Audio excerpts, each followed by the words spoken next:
कक्षा 10 की जो सामाजिक विज्ञान है उसकी इतिहास की एक पुस्तक है भारत और समकालीन विश्व, भाग 2 है इसका। उसका जो फर्स्ट चैप्टर है यूरोप में राष्ट्रवाद का उदय, उस पर अपन चर्चा करेंगे। ये चैप्टर थोड़ा सा अजीब सा लग रहा है, उसका 2-3 रीजन है। एक तो ये बहुत ही लेंथी है, बहुत बड़ा चैप्टर है। दूसरा क्या है, इसका जो सिस्टम है, चैप्टर लेने का सिस्टम बना रखा है वो थोड़ा सा अजीब है। अब देखिए, आप चैप्टर को खोलिए।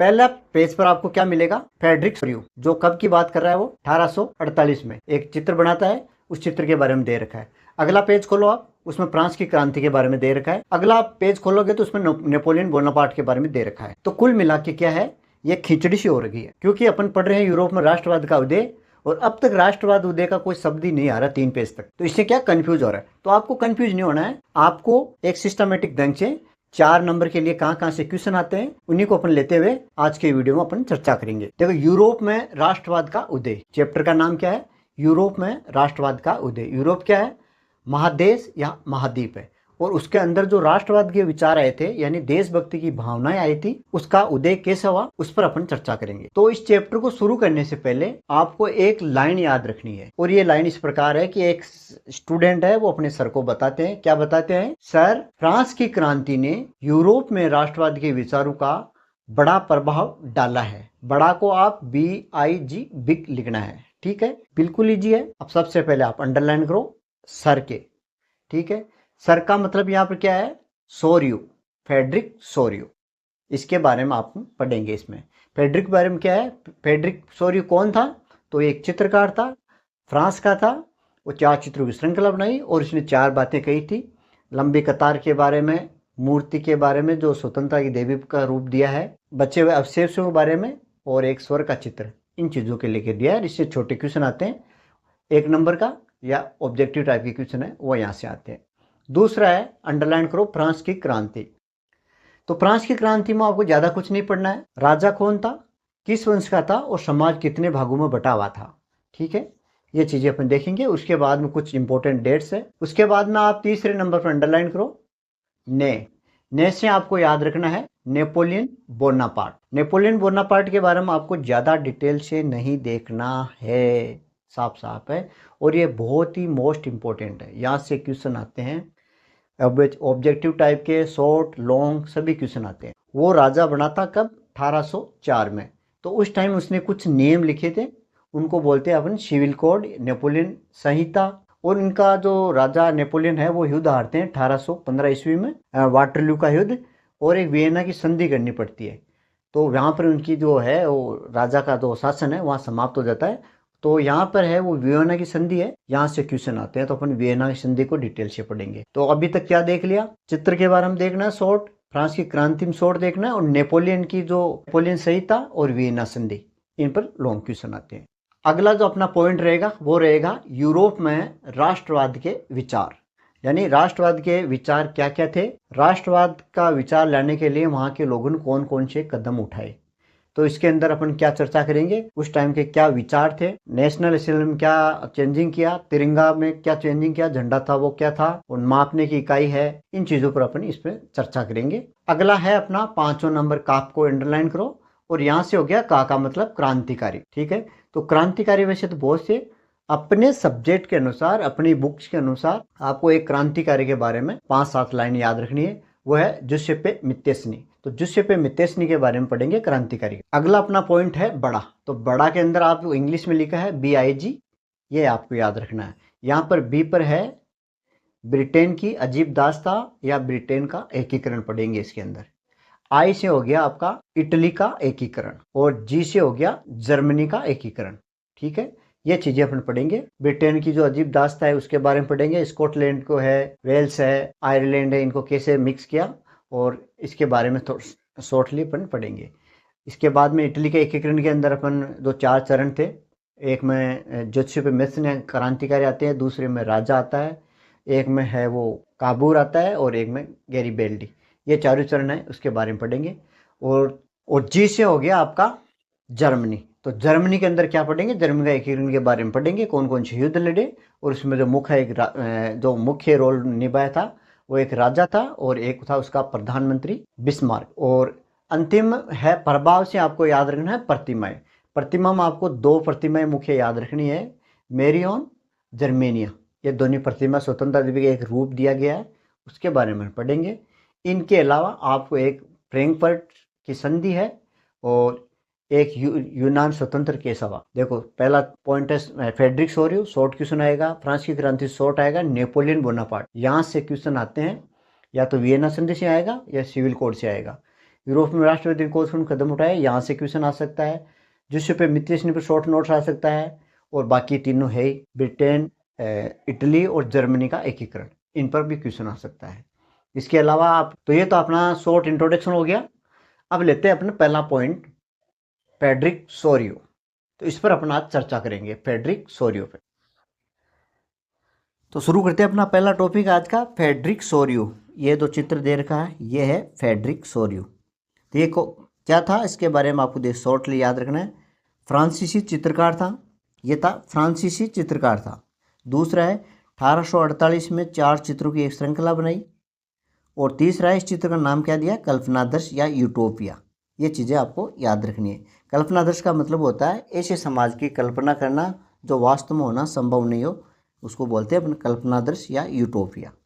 तो ये तो हो गया अपने इसके बारे में शॉर्टली, ठीक है। तो इसको याद रखने के लिए देखो आप कैसे याद रख सकते हो इसको। एफ है, फेडरिका एफ है, तो एफ से आपको फैस से फ्रांस याद रखना है। तो ये फ्रांस के चित्रकार थे। कहाँ के रहने वाले थे, फ्रांस के। कितने चित्रों की श्रृंखला बनाई, 4 चित्रों की। और कब बनाई है, तो कब को आपको याद रखना है। सन याद रखने के लिए क्या करना है आपको, 4 चित्रों की श्रृंखला बना दी। ये 4, 1 2 3 4, कितनी है ये, 4 श्रृंखला। 4 श्रृंखला क्या बनाई, एक श्रृंखला। तो ये होगी 1848 ईस्वी, ठीक है, याद रह जाएगी सन। तो ये तो हो गया अपना इंट्रोडक्शन। अब देखते हैं चित्र के बारे में क्या दे रखा है। और इसमें क्या है, 4 चीजें दे रखी है। एक तो लोगों की लंबी कतार, ये जो दिखा रखी है ये लंबी कतार है, इसके बारे में दे रखा है। दूसरा महिला की प्रतिमा तो स्वतंत्रता की देवी के रूप में प्रकट की गई है, वो बता रखी है, उसके बारे में अपने बता रखा है। इसके अलावा निरकुंज संस्थाओं के 10 अवशेष यहाँ पर जो बिखरे पड़े हैं वो इसके बारे में। और चौथा जो चित्रण आता है वो है स्वर्ग का, ठीक है। तो ये चारों चीजें बता रखी है, इसको अच्छी तरह से पढ़ लो। ज्यादा हार्ड कुछ नहीं है इसमें। ज्यादातर मेन सन पूछी जाती है कि किस सन के अंदर ये चित्र बनाया गया था। तो 1848 में 4 चित्रों की श्रृंखला थी और इस चित्र का नाम था कल्पनादर्श या यूटोपिया। यूटोपिया मतलब होता है ऐसे समाज की कल्पना करना जो वास्तव में संभव नहीं हो, ठीक है। ये मेन चीजें आ गई आपको, इनमें से आप देख। उसके बाद में सेकंड टॉपिक आता है अपना फ्रांस की क्रांति, ठीक है। यहाँ से भी शॉर्ट क्वेश्चन आता है 1 नंबर वाले। तो फ्रांस की क्रांति कब हुई थी, 14 जुलाई 1789 में, ये पूछा जाता है। राजा कौन था उस टाइम, लुई 16वां, ये पूछा जाता है। किस वंश का था, बुर्बो वंश का था, ये पूछा जाता है। समाज 3 भागों में बटा हुआ था, पादरी वर्ग, कुलीन वर्ग और निम्न वर्ग, जिसे किसान वर्ग भी बोलते हैं। अब इसकी मेन घटनाएं क्या होती है, क्रांति होती है 14 जुलाई 1789 में। बास्तीन का किला पर धावा बोला जाता है और उस पर कब्जा कर लिया जाता है। 91 के अंदर 1791 के अंदर नेशनल असेंबली द्वारा संविधान का प्रारूप तैयार जाता है और लोकतंत्र की शुरुआत होती है यहाँ से। उसके बाद में क्या होता है, 93 में लुई 16वां को मृत्युदंड दिया जाता है और 93 से 94 तक है रोबेस्पियर, उसको राजा बनाया जाता है। लेकिन वो क्या करता है, नियंत्रण और दंड की सख्त नीति अपनाते हैं, जिसके कारण जो भी देश के खिलाफ जाता है उसको गिलोटिन पर चढ़ा दिया जाता है। और अंत में होता क्या है, 1794 जुलाई में रोबेस्पियर खुद को ही इस गिलोटिन पर लटका दिया जाता है। इस तरह से इसका अंत हो जाता है राजतंत्र का। उसके बाद में डायरेक्ट शासन आता है, ये 5 लोगों द्वारा चलाया जाता है और इसमें तालमेल की वजह से ये कमजोर पड़ जाता है। और अंत में क्या होता है, 1804 में वापिस राजतंत्र आ जाता है, यानी नेपोलियन बोनापार्ट है वो राजा बन जाता है। अब देखो नेपोलियन बन गया, तो नेपोलियन के बारे में पढ़ेंगे। 1804 में राजा बनता है, 1815 में वाटरलू के युद्ध के साथ इसका राजतंत्र चला जाता है, ठीक है। तो अब इसमें क्या होता है, देखो 1804 में राजा बनता है। उस टाइम क्या है, कुछ नियम बनाते हैं और इन नियमों को इकट्ठा करके जनता पर लागू करता है, जो नेपोलियन संहिता, नेपोलियन कोड, सिविल कोड के नाम से जाना जाता है। बहुत ही इंपॉर्टेंट है, यहाँ से क्वेश्चन आते हैं, या तो शॉर्ट आएगा या लॉन्ग आएगा। इसके बाद में क्या होता है, सन 1815 में वाटरलू का युद्ध होता है। एक तरफ फ्रांस होती है, दूसरी तरफ पर्सिया, रूस, ऑस्ट्रिया, फ्रेब। अब इनको याद रखने के लिए आप फ्रेब के नाम से रख लो। फ्रेब का मतलब एफ से हो गया आपका पर्सिया, आर से रूस, ए से ऑस्ट्रिया और बी से ब्रिटेन, यानी ये चारों देश मिलके युद्ध लड़ते हैं। इसमें फ्रांस हार जाती है, यानी नेपोलियन हार जाते हैं और उसको मजबूरन वियना की संधि करनी। नागरिक संहिता, सिविल कोड, इस पर लॉन्ग क्वेश्चन भी आते हैं, शॉर्ट भी आते हैं, तो इसकी परिभाषा लिखनी है मेन तो। उसके बाद में इसमें क्या क्या पॉइंट है, एक सामंती व्यवस्था होगी, विशेष अधिकार हो गया, लघु उद्योगपतियों और एक समान कानून, संपत्ति, मानक तौल, ये सब चीजें आ गई। अब इनको याद कैसे रखोगे? देखो एक छोटी सी ट्रिक है, ट्रिक के माध्यम से हम समझा देते हैं एक बार। सिविल कोड, तो इसको लिख लो वहां पर, सिविल कोड और सिविल कोड समाज, ये लाइन आपको याद रखनी है, सिविल कोड समाज। तो स से याद रखना है आपको, सामंती व्यवस्था समाप्त की गई। वी से विशेषाधिकार समाप्त कर दिया। ल से हो गया आपका ला, कानून और लघु उद्योग, यानी लघु उद्योगपतियों पर एक समान कानून लाया गया, तो कानून भी हो गया और लघु उद्योग भी हो गया ल से। कोड से कोई मतलब नहीं है। से संपत्ति के अधिकार को सुरक्षित किया गया। मा से मानक माप तोल है वो अपनाया गया, यानी एक समान माप तोल अपनाया गया स्टैंडर्ड का। जैसे हो गया आपका जागीरदारी और भूदास्त शुल्कों पर मुक्ति दिलाई। तो ये चीजें आपको मेन याद रखनी है, ठीक है। तो इसको किस तरह से लिखोगे आप? इस तरह से बिल्कुल पॉइंट बना के परिभाषा लिख के और ये 5 पॉइंट लिखे आना, बिल्कुल अच्छे नंबर आएंगे आप। उसके बाद में वियना संधि, वियना संधि के बारे में अभी बात की थी। वाटरलू का युद्ध होता है, एक तरफ तो नेपोलियन होता है फ्रांस का, दूसरी तरफ वर्षा, रूस, ऑस्ट्रेलिया, जिसको हम फ्रेब से याद रख सकते हैं, और इन दोनों के बीच में भयंकर युद्ध होता है। इस युद्ध के अंदर क्या होता है, फ्रांस का जो सेना है वो हार जाती है और नेपोलियन को बंदी बना लिया जाता है, उसको वियना संधि के लिए मजबूर किया जाता है। वियना संधि देख लेते हैं। देखो वियना संधि है वो 1815 ईस्वी के अंदर होती है। स्थान होता है ऑस्ट्रेलिया के अंदर वियना, और इसकी मेजबानी करती है ड्यूक मेटरनिक। और किसके बीच होती है? नेपोलियन बोनापार्ट और फ्रांस के जो ये देश होते हैं प्रमुख, उनके बीच में संधि होती है। अब इसका परिणाम क्या निकलता है? बुर्बो राजवंश को सत्ता में वापस लाया जाता है। फ्रांस में नेपोलियन के अधीन किए गए क्षेत्रों को खो दिया जाता है, यानी जहाँ जहाँ अधिकार करते हैं वो उनको वापस छीन लिया जाता है। जर्मन संघ में कोई परिवर्तन नहीं करते हैं। फ्रांस की सीमा पर छोटे छोटे देश बना दिए जाते हैं। ये चीजें आपको मेन इसमें लिखनी है, ठीक है। बिल्कुल short and sweet, point two point बात कर रहे हैं। बिल्कुल आधा घंटा में आपका पूरा चैप्टर रिवीजन करा दूंगा। और इसको डिटेल से अगर आपको पढ़ना है तो डिस्क्रिप्शन में जाइए, वहां पर आपको लिंक मिल जाएगा प्रत्येक टॉपिक। उसके बाद में अपन देखते हैं यूरोप में राष्ट्रवाद के विचार, यानी जब वहां पर राष्ट्रवाद के विचार आते। राष्ट्रवाद का मतलब होता है देशभक्ति, देश की भावना, देशभक्ति की भावना, देश प्रेम, ठीक है। तो वो प्रेम जगाने के लिए कौन कौन से विचार आए थे, कौन कौन से कदम उठाए वहां के लोगों के, तो इसके लिए आपको एक छोटी सी ट्रिक याद रखनी है, विधान की भावना, ये लाइन है, इसी से आपको पूरा याद रहे। देखो वी से हो जाएगा आपका विचार, विचार कैसे थे, ध्वज कैसा था, नेशनल असेंबली, केंद्रीय प्रशासन, भाषा, व्यापार और नापने की इकाई। ये पॉइंट आपको पहले लिखना है, इनके बारे में एक एक लाइन लिखनी है, ठीक है। अब जैसे इस ट्रिक को थोड़ा सा देख लेते हैं एक बार। देखो ट्रिक क्या है, विधान के भावना, यानी विधान के प्रति भावना, देश के प्रति भावना क्या थी, वो ही उसके कदम थे। तो अब इसको कैसे देखो, वी से आपको क्या रखना है, विचार, विचार कैसे थे, द से ध्वज, ध्वज कौन सा था, न से नेशनल असेंबली, टी से केंद्रीय प्रशासन, भा से भाषा कौन सी थी, वैसे व्यापार, न से नापने की इकाई। इन चीजों को आपको अच्छी तरह से लिखना है आगे। उसके बाद में वही एक एक लाइन इस तरह से आपको लिखना है। देखो विचार के बारे में क्या लिखना है आपको, पितृभूमि और नागरिक जैसे विचारों पर बल दिया गया था। पहले क्या था, राजा के प्रति था, उनका मानना था कि राजा सब कुछ है। उसके बाद में क्या, देश के प्रति भावनाएं आने लगी। उसके बाद में ध्वज, प्रत्येक राज्य का अलग ध्वज हुआ करता था, छोटे छोटे राज्य थे उनका। उसके बाद में एक नया फ्रांसीसी झंडा तैयार किया गया। नेशनल असेंबली, स्टेट जनरल नाम से बदलकर नेशनल असेंबली कर दिया, और इसका चुनाव है सक्रिय नागरिक द्वारा किया जाने लगा। केंद्रीय प्रशासन, यानी एक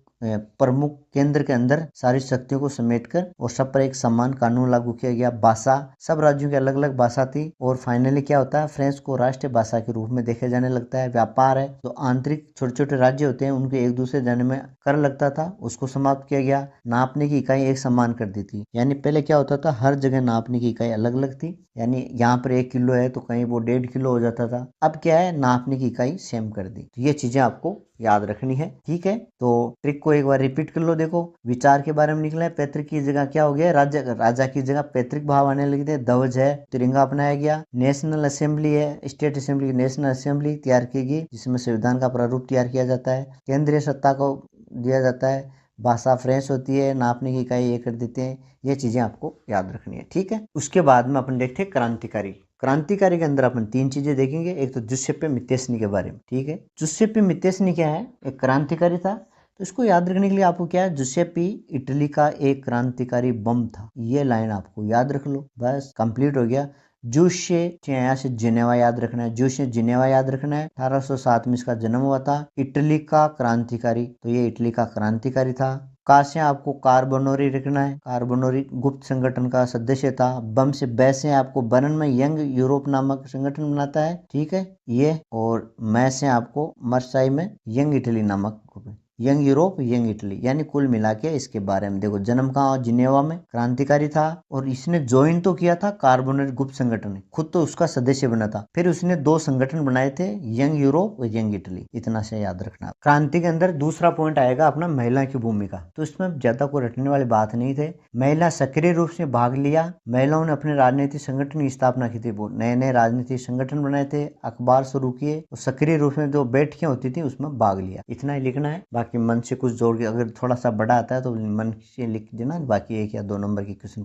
अगला पॉइंट रहेगा अपना इटली का एकीकरण, ठीक है, इंपॉर्टेंट है, ये भी बहुत ज्यादा इंपॉर्टेंट है। क्वेश्चन आते हैं यहाँ से, और लॉन्ग क्वेश्चन ही आता है ज्यादातर यहाँ से, ठीक है। तो इटली के एकीकरण को याद रखने के लिए आपको 2 चीजें याद रखनी है। एकीकरण के समय इटली के प्रमुख राज्य कौन कौन से थे, और जो एकीकरण करने वाले प्रमुख व्यक्ति कौन थे। ये चीजें अगर आपको याद होगी तो इटली का एकीकरण है वो बहुत ही ईजी हो जाएगा, ठीक है। तो मैं इसको आपको एक ट्रिक के माध्यम से समझाने की कोशिश करूंगा, ठीक है। देखो सबसे पहले देख लेते हैं इटली के जो एकीकरण के समय क्या होता है। इसके जो प्रमुख 7 राज्य होते हैं वो इस प्रकार से होते हैं, ठीक है। सार्डिनिया, पिडमोन, लोमार्डी, वेनेशिया, टस्कनी, पेपल राज्य, और 2 होते हैं सिसिलिया राज्य, ठीक है। ये राज्य आपको याद रखने हैं। डायग्राम आपको बिल्कुल ऐसा नहीं आता है तो बिल्कुल ऐसी तरह से करके और इस तरह से बना देना, आपको कोई मना करने वाला नहीं है, और उसको शो कर देना यहाँ पर, ठीक है। अब इनको याद कैसे रखेंगे, देखो ये ट्रिक है, एक छोटी सी ट्रिक है। साला वेट, वेट यानी कर को बोलते हैं, वेट इनकम टैक्स कर जो भी है।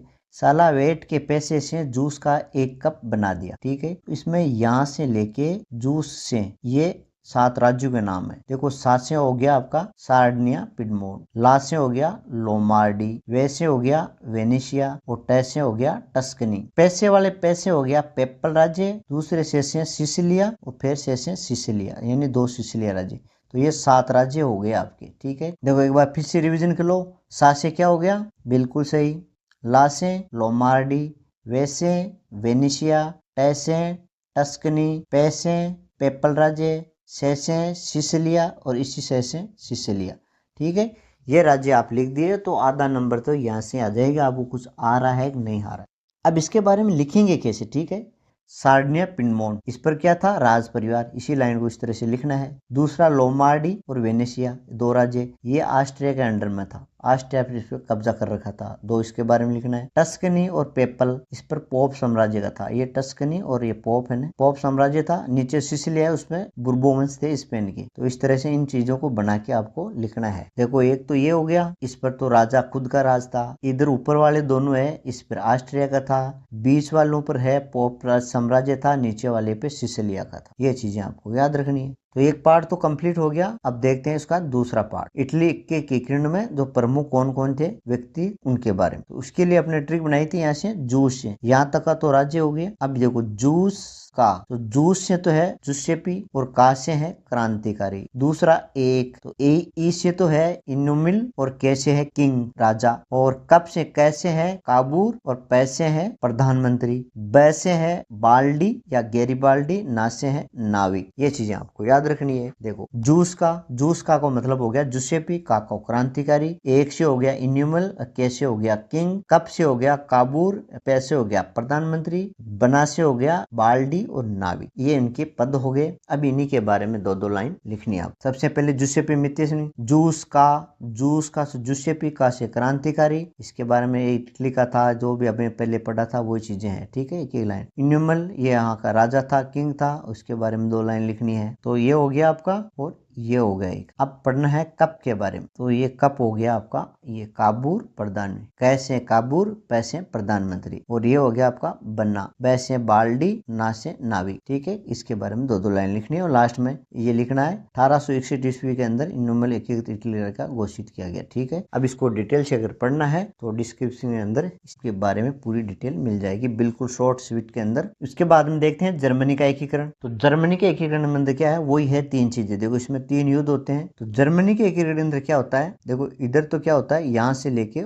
यहाँ तक ऑस्ट्रिया होता है, इधर रूस होता है, इधर डेनमार्क और इधर फ्रांस, ठीक है। एक युद्ध इधर होता है, एक युद्ध इधर होता है, तीसरा इधर होता है। 1 2 3 इन तीनों युद्ध के बारे में छोट अपन को देखना है। अब देखो जर्मनी का अगर एकीकरण आपको देखना है तो सबसे पहले आपको 3 चीजें याद रखनी होगी। 2 तो व्यक्ति है, एक तो विलियम प्रथम, एक है बिस्मार्क। विलियम प्रथम पर्सा का राजा होता है और ये है उसका चांसलर, प्रधानमंत्री होता है। ये बहुत ही कूटनीतिज्ञ होता है। ये होता है ऊपर वाला पोर्शन, ये है आपका पर्सा, ठीक है। अब क्या होता है, 3 युद्ध होते हैं। एक होता है डेनमार्क से, दूसरा ऑस्ट्रिया से, तीसरा फ्रांस से। डेनमार्क से युद्ध होता है तो उसके बाद में क्या है, गेस्टिन समझौता होता है और इसके अंदर जो उसके 2 राज्य होते हैं, एक राज्य फ्रांस ले लेता है और एक ऑस्ट्रेलिया को दे देता है। उसके बाद में ऑस्ट्रिया पर्सा का युद्ध होता है और ये समझौता होता है। तो इसके अंदर जो नीचे वाला ये पार्ट है ये जर्मनी में मिला लिया जाता है और इसमें जो एक पार्ट दिया जाता है गेस्टिन वो भी इसके अंदर मिला लिया जाता है। तीसरा फ्रांस पर्सा का युद्ध होता है। इसके अंदर वर्साई की संधि होती है और जो ये पार्शन होता है जर्मन संघ वाला, ये इसके अंदर मिलके फाइनली जर्मनी का एकीकरण हो जाता है। तो ये चीजें आपको याद रखनी है, ठीक है। अब देखो आपको एक ट्रिक के माध्यम से ये चीजें याद रखनी है। बेवड़ा फ्रांस को वश में किया, इतना याद रखना आपको। बेवड़ा फ्रांस को, यानी पीने वाला फ्रांस है, उसको वश में कैसे किया, फ्रांस पर कैसे कब्जे करते हैं, उसी पर एक ट्रिक बनाई है। तो बेवड़ा फ्रांस को वश में किया। बेवड़ा से 20 से आपको देखो ये BE है, इससे आपको याद रखना है बिस्मार्क, ठीक है। 20 से आपको याद रखना है विलियम प्रथम। ये 2 तो व्यक्ति हो गए। इसके अलावा 3 युद्ध है, डेनमार्क और ए से ऑस्ट्रेलिया और फ्रांस से फ्रांस। ये 3 युद्ध आपको याद रखने, ठीक है। अब इसमें थोड़ा सा देखो शॉर्ट से देख लेते हैं। पहला है डेनमार्क युद्ध, ठीक है। तो ये होता है 64 में, ठीक है। इसके बारे में थोड़ी सी आपको ये चीजें देखनी है, किस किस के बीच में होता है। देखो डेनमार्क क्या है, यहाँ पे है, ठीक है। यहाँ पर 2 राज्य होते हैं, डेनमार्क ये इधर हो गया, यहाँ पर ये 2 राज्य है, एक तो सेलेस्विंग और होलस्टीन। दोनों पर क्या होता है, जर्मन जाति के लोग रहते हैं। इधर वाले जो जर्मनी के हैं इनके लोग रहते हैं और ये इसमें मिलना चाहते हैं, लेकिन डेनमार्क उसको मिलने नहीं रहा। अब वो बहाना ढूंढ रहा होता है और ये क्या करता है, जर्मनी जो बिस्मार्क है वो ऑस्ट्रिया को अपने पक्ष में करके और इस पे युद्ध करते हैं और युद्ध जीतने के बाद में इसका जो एक राज्य है वो खुद रख लेता है, दूसरा इसको दे देता है। ये तो होगी एक कहानी। अगले वाली कहानी के अंदर क्या होता है, जो ऑस्ट्रिया है इससे युद्ध करते हैं और इसका जो जीता हुआ पार्ट वो और दक्षिण वाला पार्ट है वो अपने अंदर मिला लेते हैं, ठीक है। ये चीजें लिखी हुई इसके अंदर, वो आपको लिखना है। तीसरे वाले में अंदर क्या आता है, इन दोनों का साथ लेके फ्रांस को हरा देते हैं। अब देखो ट्रिक को एक बार जरूर देख लो। बेवड़ा को BE से ये हो गया बिस्मार्क, V से विलियम प्रथम, D से डेनमार्क, A से ऑस्ट्रेलिया, फ्रांस से फ्रांस। 3 युद्ध है, 3 चरण हो गए, 2 व्यक्ति है, विलियम प्रथम और बिस्मार्क। अब अंतिम चरण में क्या होता है, वर्साई की संधि होती है। कब होती है ये, 18 जनवरी 1871 में वर्साई शीश महल में नए जर्मन की घोषणा और विलियम प्रथम को वहाँ राजा बना देते हैं। ये चीजें आपको मेन याद रख। इसके बाद में अपना अगला टॉपिक है वो ब्रिटेन की अजीब दास्तां, मतलब ब्रिटेन कैसे बना, ठीक है, वो उसके बारे में थोड़ा सा देखना है। ये भारत है और ब्रिटेन है यूरोप में लास्ट वाले इस कोने में, ठीक है, लास्ट वाला में। तो ये किस तरह से बना इसके बारे में थोड़ा सा दे रखा है। अगर डिटेल से पढ़ना है तो डिस्क्रिप्शन में चले जाओ, वहाँ से आपको पूरा वीडियो मिल जाएगा, ठीक है। आपको अभी मैं रिवीजन कराता हूँ। अब देखो इसमें क्या होता है, ब्रिटेन की अजीब दास्तां सबसे आपको आंग्ल देश होता है, ठीक है। उसके बाद में आंग्ल देश से इंग्लैंड है वो बनता है, इंग्लैंड से ग्रेट ब्रिटेन, ब्रिटेन से वापस ब्रिटेन। ये 4 चीजें आपको याद रखनी है। पहले आंग्ल देश बनता है, ये द्वीप समूह होता है, इसके आसपास के क्षेत्र को बोलते हैं, ठीक है। अब मैं इसको थोड़ा सा समझा देता हूँ क्या है। देखो सबसे पहले आंग्ल देश बन जाता है, ये पहले की कहानी है। उसके बाद में इंग्लैंड होता है, इंग्लैंड इस सेंटर में होता है इसलिए इसको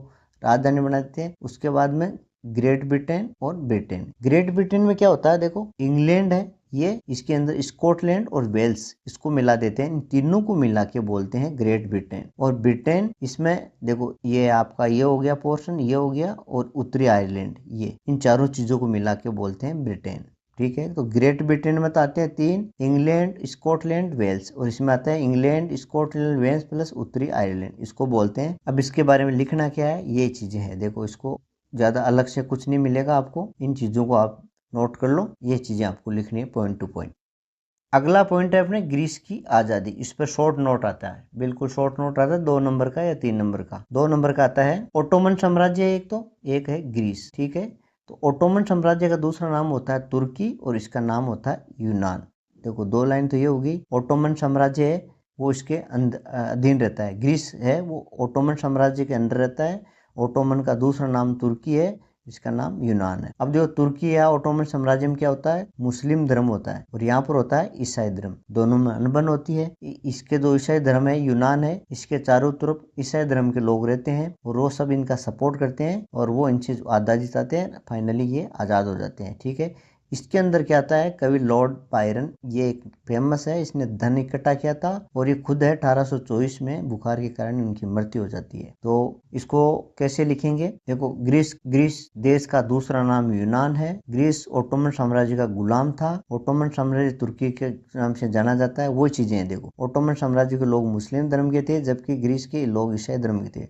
दोनों की अलग अलग संस्कृति धर्म होने के कारण आपस में बनती नहीं थी। उसके बाद में देखते हैं ये चीजें लिखनी है। 1821 में ये शुरुआत होती है और ये याद रखना है मेन। तो 1832 में कुस्तुतमिनिया कौन सी संधि है, ये याद रखनी है मेन। तो इस तरह से इसमें शॉर्ट एंड स्वीट ये चीजें आपको लिखनी है। एक टॉपिक अपना ये बच गया, फ्रैंकफर्ट संसद। फ्रैंकफर्ट संसद क्या है, जर्मन का एक बड़ा शहर है फ्रैंकफर्ट। यहाँ पर नेशनल असेंबली होती है, उसका गठन होता है। फ्रैंकफर्ट शहर है, वहां पर नेशनल असेंबली का एक गठन करते हैं और उसमें क्या है, संविधान का प्रारूप तैयार करने की कोशिश करते हैं लेकिन वो असफल हो जाता है। उसी पर आपको 2-4 लाइन लिखनी होती है। तो मैं बता देता हूँ क्या लिखना है आपको। देखो स्थान सेंट पॉल चर्च, जो अभी चित्र देख रहे थे वो क्या था, सेंट पॉल चर्च था फ्रैंकफर्ट शहर में। तारीख है 18 मई 1848। इसका जो मुखिया था फर्सा का राजा फेडरिक विल्हेम चतुर्थ, ये याद रखना है। उद्देश्य क्या था, जर्मन राष्ट्र के लिए एक संविधान का प्रारूप तैयार करना था। अब भाग लेने वाले कौन होते हैं, 831 निर्वाचित प्रतिनिधि यानी क्रांतिकारी और जो संगठन थे, राजनीतिक संगठन, उनके द्वारा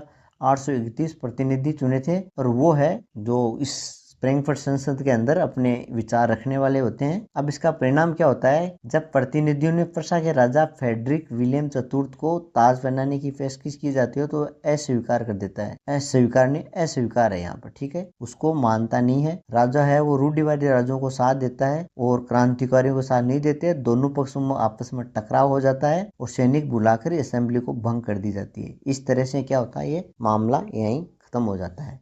लास्ट पॉइंट है अपना, राष्ट्र की दृश्य कल्पना। राष्ट्र की दृश्य कल्पना, दृश्य कल्पना का मतलब है कि इस तरह से चित्र अभिव्यक्त करना। कहने का मतलब जैसे अभी ये भारत माता का चित्र बनाया गया, तो वास्तव में भारत कोई ऐसी देवी नहीं है, भूमिका है, लेकिन इसको इस तरह से प्रदर्शित किया गया है।